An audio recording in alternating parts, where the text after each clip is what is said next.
Trans fats and too many calories may not be the only reason for America's obesity problem. Stephen Perrine, author of The New American Diet, is here to explain why some chemicals we encounter every day are now being called obesogens.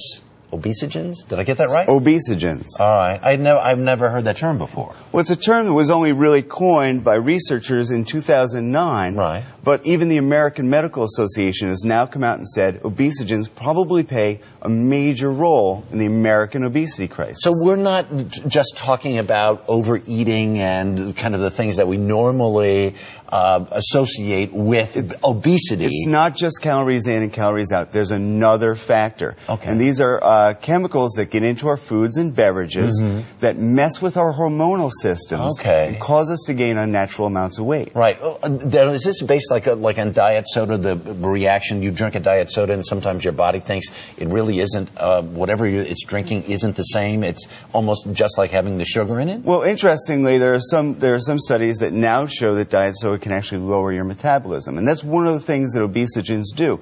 They mimic estrogen, so they lower our testosterone levels, they lower our ability to burn fat, and they cause the fat cells that we have to be more effective at holding on to fat and gaining weight. And you know what? This is one of those, tell me more bad news. But explain. But it's actually good news. Because if the more you know, then you have you can actually eat the foods that you like as long as you're eating around certain obesity. So we have a table full of stuff here. I'm sure you're going to tell me what's right and what's wrong. Sure. Well, one of the things we need to worry about is pesticides. You know, the average American is exposed to between 10 and 13 pesticides every day. 90% of them have been linked to obesity. Jeez. Certain foods, especially those with permeable skins like apples, pears, peaches, imported grapes, tend to be loaded with pesticides. So when we order these, when we buy them, we look for organic versions of them whenever possible. Fruits that have, like citrus fruits, bananas, fruits that you peel, less of an issue because they're not as permeable, the pesticides don't get in. Sure, because you're going to go all the way.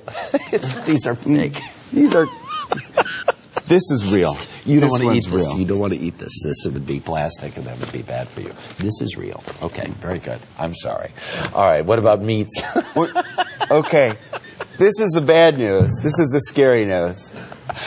The average cow is injected with 6 different hormones designed to cause artificial weight gain. Sure. So when you eat that beef, you're eating those hormones. Looking for hormone-free grass-fed beef is a way to avoid those hormones. In fact, you can eat 7 grass-fed steaks, still not get as much fat as you get in one conventionally raised steak. Wow. The people on the other side of that would say, well, there's more fat in it, and that's what makes it more flavorful.